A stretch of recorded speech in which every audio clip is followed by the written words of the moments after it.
This is episode 277. And on today's show, we're going to be talking to my guest, Dr. Richard Shuster, and we're going to talk about how you can break through fear and leave a legacy behind. Here is a sneak preview of some of what he had to say. It was just so unexciting. Not only was it not exciting for me, it wasn't fulfilling, and it just felt like this is not the legacy that I wish to leave. So, Dr. Schuster, what kept you from taking then the step that would lead you into the legacy that you wanted to leave? The biggest thing that kept me in that state of discomfort, and as I said, it was essentially 2 years before I left, was fear. Fear. Wow. That's a big one. Then what would you say to someone who needs to begin thinking about a legacy? Where should they start? Find what you're passionate about. To me, the biggest reward is that if you can find something you're passionate about, and that what you're passionate about can be implemented in a way that helps others, and you could make your living doing it, there is nothing better than that combination. Okay, so you have heard just some clips of this discussion, this interview with Dr. Richard Shuster, and you're going to hear a whole lot more. Therefore, I want you to stay tuned and make certain that you have a pen and paper, or you actually would come back and listen to parts of what he shared in this episode. He also became very vulnerable and shared a part of his story that I thought was so interesting, because it was really a huge kind of, I would say, a moment where he didn't know what would happen. Well, you know what? Let me not go further than that. I want you to listen to this episode and hear all that he had to say. So stay tuned for a whole lot more. Welcome to the show that helps you craft your dream into reality. Smooth Career Change Podcast with your host, your coach, and your Sherpa, Kingsley Grant.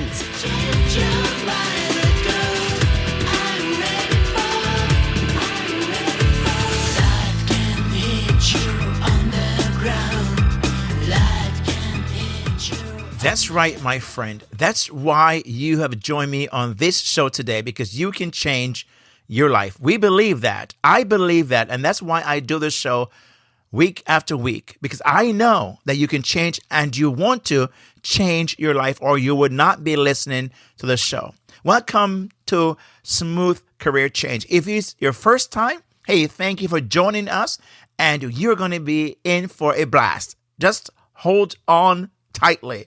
If you are a returning guest, man, I want to say thank you so much for returning, and I hope you've invited someone to join you and listen and enjoy the show together.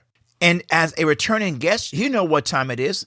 It's time to become unstuck and gain clarity in taking the next step to pursue your dream career. And in doing so, my friend, you know that you and I, when we're living out our dream, we can collectively change the world one dream at a time. And that's why we are here. And that is the purpose of Smooth Career Change. So, man, let us then make that happen, right? So with that said, let us dive into our show today. This is Dr. Michael Hudson from michaelhudson.com, where we help experts create impact with their ideas and get their message heard. You're listening to the Smooth Career Change podcast with Kingsley Grant. Before we get into the show with Dr. Richard Shuster, I want to apologize to you for not having this show out earlier, because as you have noticed, we skipped a week. Right? You didn't have a weekly podcast as we have been having, and just some things happen. You know, life happens, and we just have, I basically really haven't gotten back into my routine, especially after the hurricane, and I'm getting back there. So things are going to be different. And I just wanted to let you know, I apologize, and hopefully it did not throw you off too much. But you are in for a great episode today, and I hope we'll make up for it in what it is you hear in this episode. Okay? Here now is your feature presentation. Our guest today is Dr. Richard Shuster. Dr. Richard joins me on Smooth Career Change online radio show that is dedicated to helping you smoothly cut through the confusion and take the next logical step towards your dream career. Let me share a summarized version of Dr. Richard's bio. Dr. Richard is a licensed clinical psychologist and the host of the Daily Helping with Dr. Richard Shuster. Food for the brain, knowledge from the experts, and tools to win at life, which is regularly downloaded in over 35 countries. On his podcast, Dr. Shuster's guests educate and inspire listeners through their stories, expertise, and passion for helping make a difference in the lives of others. His mission is to help people become the best versions of themselves, and as a consequence, make the world a better place. A sought-after media expert, Dr. Shuster's clinical expertise and podcast have been featured in such publications as the Huffington Post, NBCNews.com, Glassdoor.com, Reader's Digest, and others. Dr. Richard, thanks for being with us on today's show. How the smooth are you doing today? Kingsley, I'm having the smoothest of mornings possible today. Thank you for asking. Happy to be here. Awesome. Looking forward to this. I've been waiting for this opportunity to sit behind the microphone with you, and so I really appreciate that. So one of the questions I ask all my guests, Dr. Richard, is this. Where in the world is Dr. Richard today? Dr. Richard today is in rainy Atlanta, Georgia, but feeling sunny on the inside for sure. And you're sounding that way, which is also awesome to be able to have not a rainy sound, but a very sunny sound. And that's really good for my audience. So thank you for bringing that sunny side of you today. Absolutely. So, Dr. Richard, in your bio, I was able to tell the audience a little about what you're doing today, but I would like for you to take us back briefly to what you were doing before, and what was it that led you to where you are today? Yeah, the story is something that I've shared in a lot of ways, and certainly it's something that I talk about on my show's website. I'm a fan of movie analogies, so if anybody has seen the film Family Man with Nicolas Cage, I believe it came out in the 90s, I was, or at least wanted to be, Nicolas Cage's character before he was transported into this kind of alternate reality where he all of a sudden had a wife and little kids. I wanted fast cars, fast boats, and a lifestyle that was overly materialistic. And as I've said on other platforms, I am not anti-entrepreneurial in nature. In fact, quite the contrary. I am a huge advocate of going out and following your dreams and making that your career. But what I would say is that my focus in the past was really misplaced.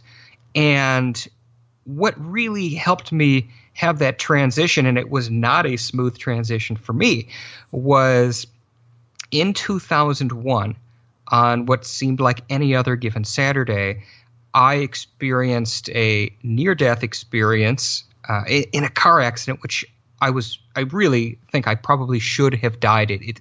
I still think back to it, and I'm not quite sure how I survived that accident. And as a result of that accident, I was left with some pretty significant injuries, some serious internal injuries. I did some serious damage to my neck, and I broke my back. And what a lot of people don't know if they've never experienced something like this, and there's a really phenomenal amount of neuroscientific research behind this, is that people who are in near-death experiences, so we've seen this a lot, and soldiers who report this when they come back from war and they see a grenade kind of lobbed at them or something like that. In my case, it was a car screaming at me through an intersection, was that our perception of time changes. And for me, even though the entirety of that moment was perhaps a couple of seconds, I was able to have this extraordinarily important and deep conversation with myself where it was all like it was in slow motion. I saw the car coming for me, and my thought is, I'm going to die. Wow. And I start reflecting on what kind of life have I lived? Would people be proud of me? And I was not married at the time, so my thoughts immediately turned to the pain I'm going to cause my mother and my father and my brother. Wow. And it wasn't one of those moments where I made this quick prayer saying, "Hey God, if you let me live through this, I swear I'll change my ways," like Scrooge in a Christmas Tale or whatever that movie was. Right. But it was essentially, it was like nothing was ever the same for me after that moment in time.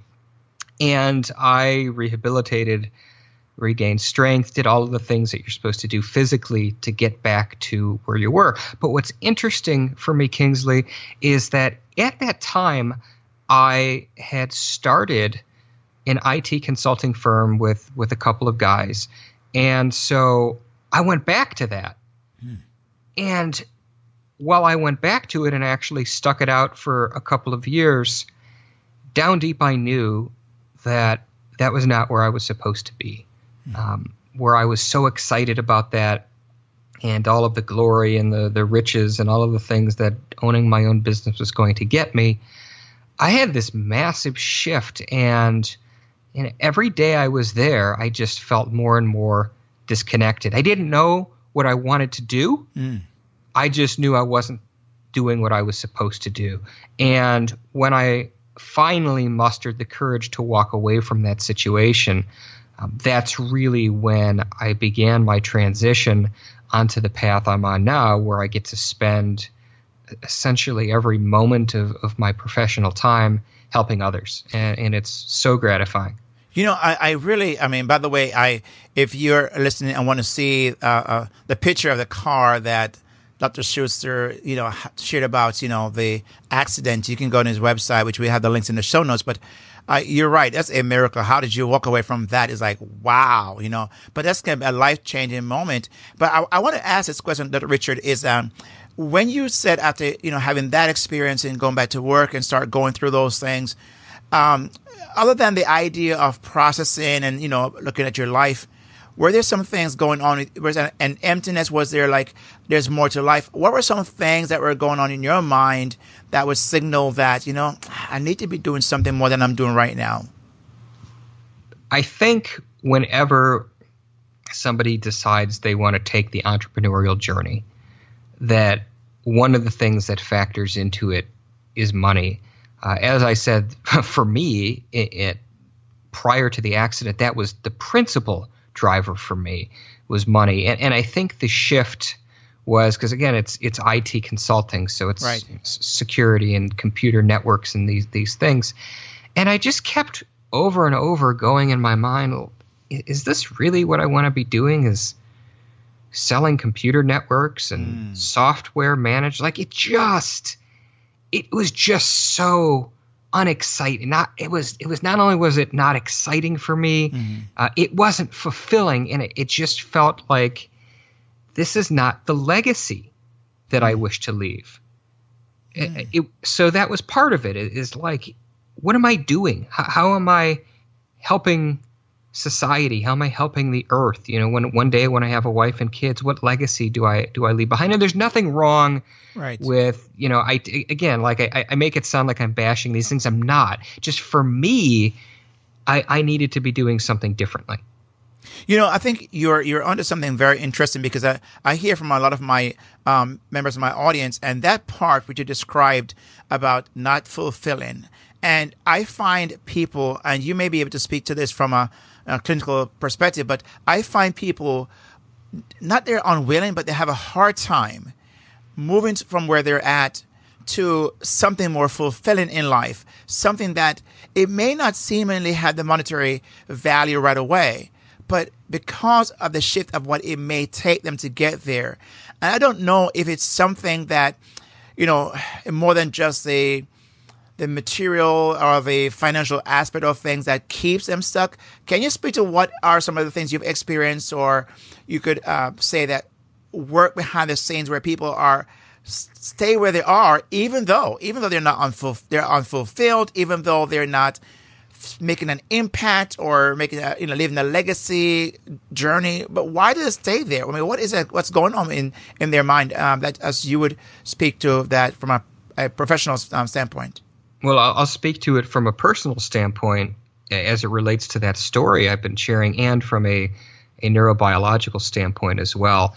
For me personally, what I will say is the biggest thing that kept me in that state of discomfort, and as I said, it was essentially 2 years before I left, was fear. And what I mean by fear in my case was fear of letting people down. A lot of people when I started this, as would any entrepreneur, you holler it to the rafters, and anybody and everybody. So my parents were proud of me, and my friends were counting on me and believing in me, and so for me it was, if I walk away from this, particularly having no clue what the next thing was, it was, man, I'm going to let a lot of people down, and that was a huge part of it. And if you think about relationships, now I'm going to put on my clinical hat here a little bit. If you think about relationships or things we need to change in our lives, we oftentimes know we ought not to, but we do stay in those situations. So a good example was let's say that a person goes to see their doctor, and the doctor says, "Hey, Kingsley, I'm not saying you are, but hey, let's pretend, Kingsley, you're a little bit overweight, and the doctor says you need to lose 15 pounds." Okay, so you consciously can step on your scale, and you know that number needs to be 15 fewer than the scale tells you. So I use the weight loss analogy as one that I think most people can identify with, because essentially we know logically we need to lose weight. We know logically what that means. That means diet, exercise, perhaps significant lifestyle changes depending on what that number may be or what our doctors tell us. So we can have data staring us right in the face saying, you need to change, you need to change, you need to change, and we don't. So there's reasons for that as well, from a neurochemistry and a neuroanatomy standpoint. So when we talk about the brain, we talk about basically habits, and what essentially, just like if you remember, here's another movie analogy. If you think about The Matrix, and at one point Neo can just see that everything is just numbers. Yes. Our brains are just a bunch of neural pathways, meaning connections from point to point. And as we create habits, as we do things, repetitively, get accustomed to certain things in our life, we wire our brains essentially. And this is not a conscious thing. This is something that happens over time. So these neuronal connections are there and are difficult to break. So what happens over time is when we change a behavior, extinguish a behavior, and we form a new one, we make new neural pathways, kind of mapping that out in our brain structurally. And then, much like a plant that isn't watered, the old ones, for lack of nerdier description, they kind of they wither away and die essentially. Yeah. That's why habit change is so difficult for so many people, because what they don't understand is there's this neurological piece behind it structurally. Now, again, as I said in my instance, fear was a big thing, but you have these other emotions that come into play.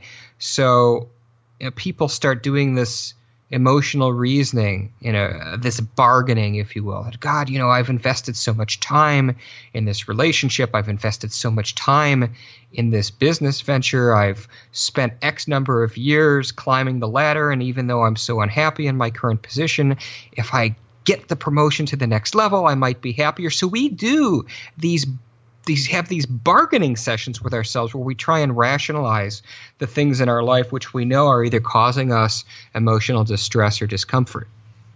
I love that piece you just shared, because I think you kind of walked us through, and so many people, if they could only grasp this, and I would encourage you, if you're listening right now, to pause and rewind and listen again to this piece of the explanation that Dr. Richard gave us, because I think it was such a very helpful for me as I listened to that, as he started with fear, what fear did, but really went into the habit forming and those loops that have been created, as he mentioned, the connectors that are formed and how to break them or interrupt them. And sometimes you're feeling that, but I'm hearing you're saying, Dr. Richard, that that person now remain where they are. But for you, you decided then to break that, because you had to break almost like that, overcome that piece, that obstacle that would hold you back, the what you're used to, your comfort zone, your normalcy, and to create a new norm. So what is it that breaks that for a person? Because they don't see, they're not seeing like, what could be if they only make that transition. But how does a person get themselves out of that loop, that rut, that stuck place? That's a good question, Kingsley, and everybody's a little bit different. So there's different things that come into play, their life circumstances, resiliency, and their degree of discomfort. So what we know is that the research bears that many people are not going to shift. There's a ratio, essentially, the desire to make a change in conjunction with the degree of discomfort that they're feeling.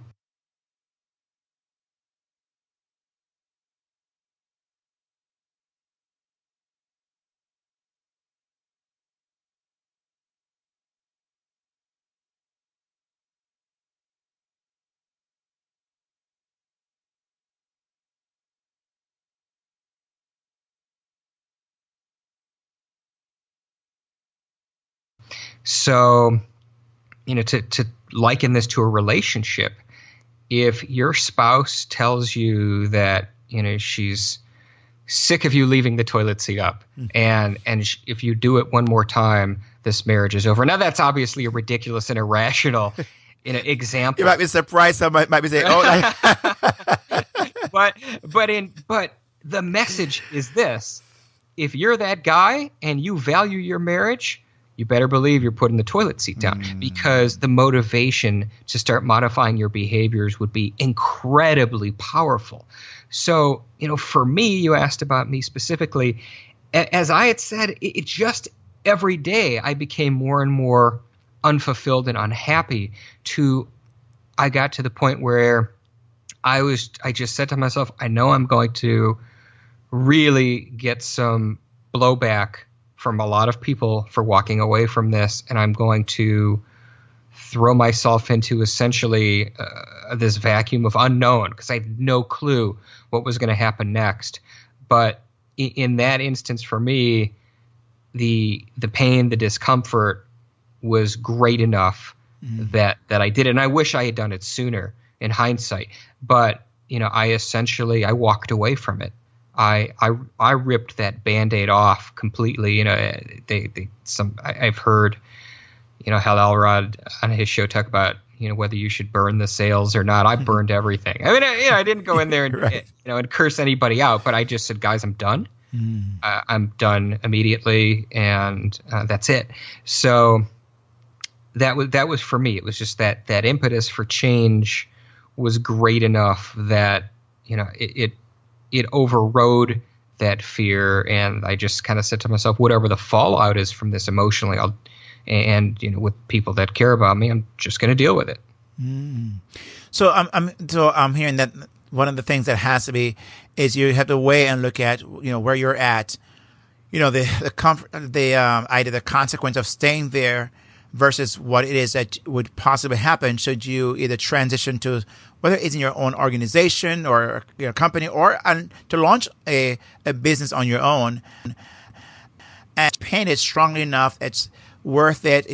Whatever you can even put your feelings there as to what might be if you were able to make an impact, which I think for you, I'm hearing, Dr. Richard, you had now like this switch occurred that you could not stay where you are anymore. This unfulfilled feelings was just too much. It was too great a pain in comparison to what possibly could happen should you leave. So when you decided to leave and you made that move, What was it like for you now having like, is it a breath of fresh air? Did you go and just inhale after exhaling from that place? How did that go for you? It was the most exciting and the most scary thing I've ever done in my life at the same exact time. I went from, the 70, 80 hour a week deal to zero and just kind of sat there by myself for a couple of days. And like I said, I had no idea what to do. And what's interesting is, when you do something like that, people don't understand and people are so shocked by it.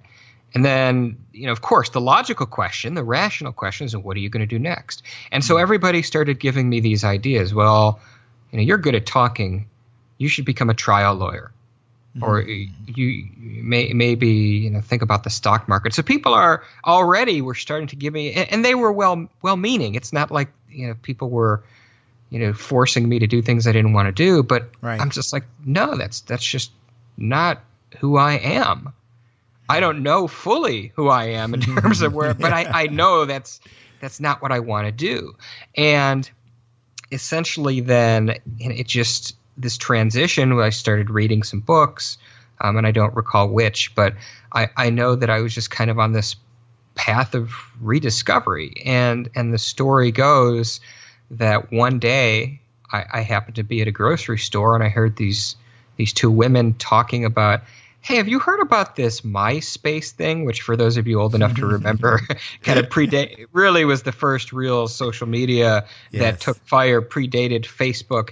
And so they're talking about these teenage kids, and they're doing this and they're doing that, and what could be the bad things that could happen. And I just kind of perked up my ears a little bit and said, I don't mean to interject, but blank, blank, blank. And I just started kind of telling them some things, and they're like, wow, that's incredible.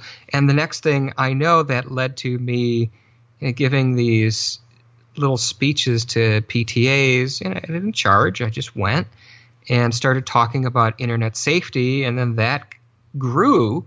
And before I knew it, I was doing these in conjunction with the police department's cybercrime division where I was living. And all of a sudden now, that time spent in technology didn't seem so useless to me, because I was applying it in a way that was meaningfully helping others. And then at one of the schools where I did this, I was asked to become a mentor, that they desperately needed male mentors. They had plenty of female mentors. I worked with a kid every week for a couple of years and said, wow, this is really cool. What if I could do this for a living? And then started sending out applications to graduate school, and I was on my path. That was it. So, the path kind of found me in that regard, which was really cool. But, that's... I'm sorry, I don't mean to, and I wanted to just piggyback on what you just said just now, because I think sometimes, and I find it to be true in my own life. Just recently, I've been doing my journaling and just thinking through and reflecting, and I'm saying, I look back where I'm at today when I first started, and just watch evolution. And you just said something, the path found you. And sometimes people are thinking they had to have it all figured out. They have to, but I hear you're saying you never even knew exactly what you were going to do. And people are giving you all different ideas, but then you just decide to launch and try something, and it began to evolve, and this thing started to grow, and you begin to weave and navigate your way through the process. And, but I like the fact that even your own show, you said about being unfulfilled and wanting to be more of a person that helps people. You decided that it found you, that you can be you're able to impact more people in certain ways. And so you have gone on this huge, I would say, big, hairy, audacious goal, but I love the idea of helping people. Why did that become the path you chose after all of this? So what's interesting is that, as I mentioned, I found this path and went through graduate school, 2 master's degrees and a doctorate. Later, I'm actually working with patients, which is really cool because you get to work with people one-on-one, and that's very fulfilling. But I thought to myself, what if there was a way that I could reach a lot more people than working one-on-one? So I came up with the idea of the daily helping, and my position there was, hey, if everybody can become the best versions of who they are, and that's really an aspirational term. There's really no way to measure that, right? Like we can't say, hey, Kingsley wakes up on September 9th and says, this is it, guys. I am officially the best version of who I am. It's an evolutionary process. We're always striving to get better. We always have the potential to do more and be more. But it was, one, the ability to reach a lot of people. And then I wanted to have something connected to my show to really something that could be quantifiable, which was, what if we could get 1 million people each and every day to commit acts of kindness? And if we can get 1 million people, we can get 5 million. And if we can get 5 million, we can get 10. And then you can get very ridiculous with extremely large numbers in your heads. But if everybody's doing that, then the world is awesome. And more awesome every day. And so you have the movement is to have 1 million people per day to so can you tell us a little bit more about that? What is that specific goal for you? Or just, sure. So, yeah. Of course. So the movement is the hashtag My Daily Helping movement. And that can really be anything. So what I like to do is sometimes when I'm buying gas, depending on how much time I have in the morning, I'll go buy gas for somebody at another pump before they put their credit card in, or I like to buy people their groceries while I'm in line. And it doesn't have to just be a money thing, because not everybody, everybody has different financial circumstances, and that doesn't also mean that you're giving away gazillions of dollars that you don't have, but it can be little things like if you're at the airport and you see somebody with a lot of luggage that needs help them get it on the conveyor belts or hold the doors for people. Just going out of your way just to smile at somebody. Those are the things that I'm talking about and that people are posting online. So it is cool. Somebody posted, as one of their hashtag My Daily Helping moments, that they went through a store and were just hiding some money in like greeting cards, random that you buy the greeting card and you get it home or whatnot. And there's a $20 bill or something. So it's acts of kindness in whatever those are, whatever form they take.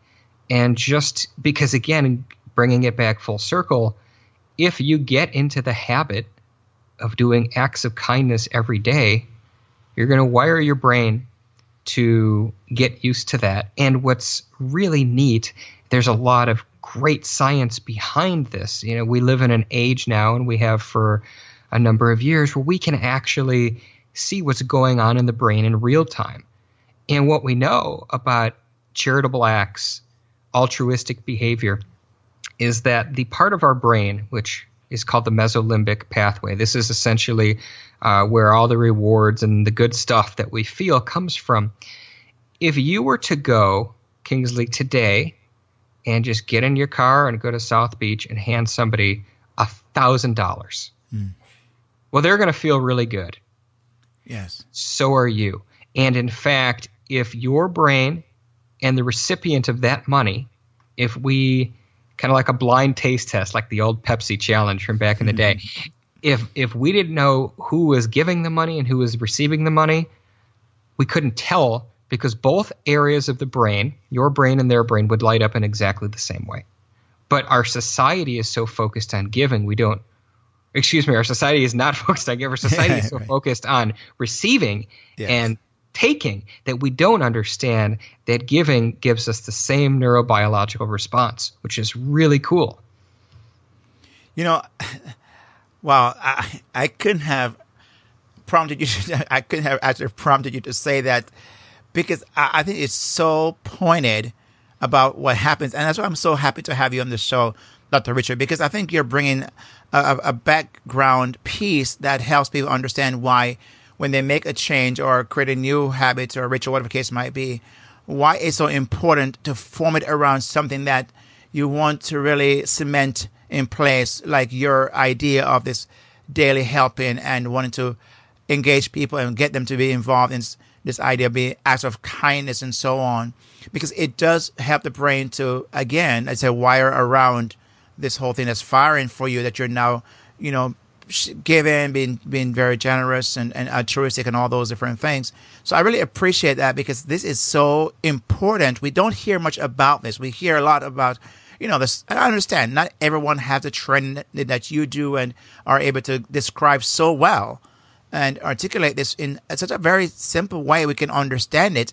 So I really appreciate you sharing that, and I think it's going to do a lot for that listeners who's listening right now, because you're making sense. To me, you're making so much sense. I'm sure you're making a lot of sense to them. So I want to say thank you for doing that. So you have also started a nonprofit. I mean, this again, the exciting part about how things evolve and lead you in different places. You have also started a nonprofit. Tell us, why did you start that? So the nonprofit is, I guess, in process. I'm just waiting to get some documents back from the government that says, hey, go start collecting money now, even though I've got quite a number of people kind of waiting in the wings. Good luck on that. Yeah, no, well, I'm very excited about the commitments I've already gotten from some people and who, I can't say names yet, but who's going to be helping me with this. I meant the government part. Well, that for sure. It's I'm sorry to interrupt. Not at all. That is definitely has been a hurry up and wait process. But the impetus for this was I was recording my show a number of months ago, and really felt just like, wow, I think this is going to be huge, and at least hoping so, and that if it is, there was something that I wanted to do financially for my son's school. And the backstory there is my oldest son, when my wife was carrying him, she went to the hospital and for some pain. But in fact, the baby was okay. The reason she was in pain was because he was just kind of kicking her sciatic nerve, which I don't know what that pain feels like, but it's supposedly excruciating from what they say. But we went to the hospital for that. But as it happened, in doing their just kind of routine checks of the baby, they found out that my wife's amniotic fluid had been leaking slowly and insidiously, to the degree that she would have never noticed it over time, but low to the degree where the doctors said, look, and this is at 31 weeks or so. So if we cannot raise your levels, we're taking this kid today. So my wife's a pediatric occupational therapist. I was at the time doing my residency in neuropsychology and working a lot with kids with autism and developmental disabilities and such. So of course, we see the worst possible scenario every day professionally, and we were freaked because literally, we're like, oh my God, and the outcomes are not great for kids born at 31 weeks in a lot of different ways. So we're just waiting and hoping, and they start pumping her full of IVs, and hours go by and the levels go up a little more, and the doctors are like, okay, well, we're going to give it 12 more hours, and 12 hours later, everything was cool. We're going to give it another day, and they just went up enough each time. So I'll shorten this story by saying that he cooked until 37 weeks, but while her fluids were enough to provide him, sustenance and oxygen and all that good stuff, he had no freedom of movement, and his head was stuck under her rib cage for the rest of the pregnancy. So when he came out, his head was misshapen. He was unable to turn his head. His head was completely wedged to the left. Like it was, if you turn your head as far as you can turn it to the left, that's as far. He couldn't move it. His head was stuck in that way. He was for a very long time unaware he had a right side of his body, because the way that the crawling and the head being centered, that all of people don't realize developmentally how important it all kind of is in concert, being able to crawl and doing all of these things. So when he finally started crawling, it looked a lot like, I guess, a zombie from The Walking Dead. Like he literally just, like if you envision just this dragging yourself. But he was very bright.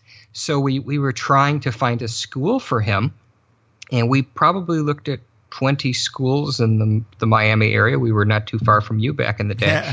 And everybody told us, more or less for liability reasons, that we'll take your kid, but we're going to put him in the infants, which is horrible developmentally. You want to put a kid with kids his own age or at his own or her own cognitive level so that they can continue to grow, not put them with infants. And more or less the rationale was from a liability standpoint that if another kid stepped on them, they don't want me and my wife suing them.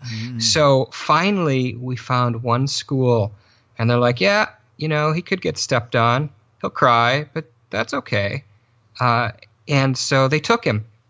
And there was a teacher in particular, and her name is Elizabeth. I won't say her last name, of course, but she knows who she is. And we've thanked her in person more than once for her role in my child's life. But when my son would go for his therapies, his physical therapy and his occupational therapy, and they would say he needs more sensory input in his feet, they would say, she would text pictures my wife that day of her like putting shaving cream on his feet. And she went above and beyond. And not only did my kid catch up, he exploded to where if you saw him today, he's perfect. And I know everybody thinks their kid is like the best kid in the world, but you would have no clue. We fixed his head and we spent so much time, effort, and money that we didn't have to get him to where he is. And so to bring it back to the 501c3 was, I remember saying to my wife, God, I'd really like to just, if this podcast takes off and we're grateful to have that happen in our lives, I'd like to cut a check to that school and have that money earmarked just for speech, PT, and OT so that kids that just need a little bit of a boost to reach their true potential can have those opportunities like our son had. And then I got the little cartoon light bulb over my head. I'm like, oh my God, I'm going to start a nonprofit. And that's exactly what this thing's going to do. So that's what made me want to do this. And I am very, very excited about being able to bring that to the world and start sending money to schools so that they can set aside and help those kids that just need a little bit of a push. And there's really nobody that I've found in that space. But because these are the kids that, because of lack of resources, the way it works in the school system is unless you really have a problem, the kid that's generally doing okay or slips under the radar a little bit, even though the parents know something's up probably, but the school systems aren't, because of capacity and funds and everything else, they can't do anything.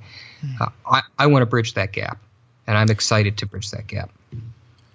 Wow. I mean, we could just end it right there. I think that was just the context given about the whole idea of what it is. I just pray that everything goes through very, very quickly because I think it's a much needed, and I appreciate you, turning what you've experienced. And most times that's what happens. We, out of our own pain, we're able to take that and then try to help other people and to have the heart. So I really appreciate what you're doing and that, once that gets going to, of course, being able to somehow be a part of that. And I appreciate that. So I wonder, as we're kind of winding down here, Dr. Richard, because this is such a powerful, the stories, the very practical things. I mean, you've really given us such incredible, rounded journey today. And I want to say thank you for that. But if people are interested in knowing more about this movement, your organization, about what you do and what you're working on today, where would they go and what would they find if they're able to go to those places? Sure. So the nonprofit, once it's up and running, those links will be everywhere. But the best way to find out about it is to go to thedailyhelping.com, www.thedailyhelping.com. And that is the main site for the show. So from there, you could listen to the show, read more about things that are going on. I will certainly have links to the nonprofit there when it's up and running. But you can also find me on Facebook at The Daily Helping, on Twitter at The Daily Helping, and then I am in iTunes with an app, and for the podcast, I'm in Google Play and on Stitcher. So the show's kind of all over the place, but I'll also I'll send you the links to that so you can have them in the show notes for your audience. I certainly will. As a matter of fact, if you as he mentioned just now, that you can find all the links in the show notes that you can connect. And I want to encourage you to really go and take note of that and start following him and connect with Dr. Richard, because I believe this is such a very needed, movement, which he's encouraging and starting, and just want to help everyone connect, because if each of us do a little bit, we can make a difference. And that's my whole idea. My motto is changing the world one dream at a time. So, here a little, there a little, we can make it happen. So thank you for sharing that and so well, articulating your vision, your message, your walk, your journey. I mean, all of that was so well laid out today. So I want to say thank you from the bottom of my heart. And if any last word of encouragement or challenge or inspiration for our audience about what it is that they could consider doing as they are in transition or thinking about transition, that would be very helpful to them. And we'll close out with that. Sure. What I would say to that is be true to yourself and find what you're passionate about. To me, the biggest reward is that if you can find something you're passionate about, and that what you're passionate about can be implemented in a way that helps others, and you could make your living doing it, there is nothing better than that combination. Dr. Richard, on behalf of our community here of World Changers at Smooth Career Change, thank you so very much for your time and such a great, generous deposit of information and help. I want to say thank you for that today. So, I can't even begin to tell you how much this have really risen above and beyond what our expectations were. So thank you. My pleasure. And there you have it, my friend. I hope you got as much out of this episode as I did, as you listened to Dr. Richard Shuster shared about how to break through fear and the different areas of topic that was covered. It only makes the point, and I think especially when he shared about his own child and what they had to go through, and how that actually, that experience, what that did for him. And I wonder what experience you've gone through or you are going through, and you're wondering, how do you tie all that into a legacy?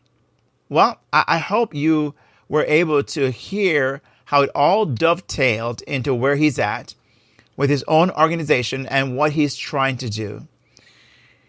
As you listen, my friend, and you're thinking, well, I need to start taking stock of my own personal life and look at my stories and what's happening. You might want to go back and listen to this episode at different portions. And to do so, you can go to Smooth Career Change, smoothcareerchange.com/277. Again, it's smoothcareerchange.com/277. All the links will be found in that episode. You will find the links that we mentioned today, how to connect with Dr. Richard, and let him know you've heard him on this episode. He would love to hear from you, and also will I. So make sure you do that, as well as joining us in the Facebook group at Smooth Career Change. We'd love for you to join us there and get involved in engaging in the conversation there as well. So my friend, I want to say thank you so much for taking the time to listen to the show today. And I hope it was tremendously a blessing to you, and it was a help. And we want to hear in what way was it so. With that said, my friend, you know what time it is as we try to put our dreams together and collectively change the world one dream at a time, right? So it's time for you and I to go and make it happen. With that said, my friend, God bless, peace out, and I'll see you on the flip side. Thank you for spending the last several minutes with us. Now go and craft your dream into reality.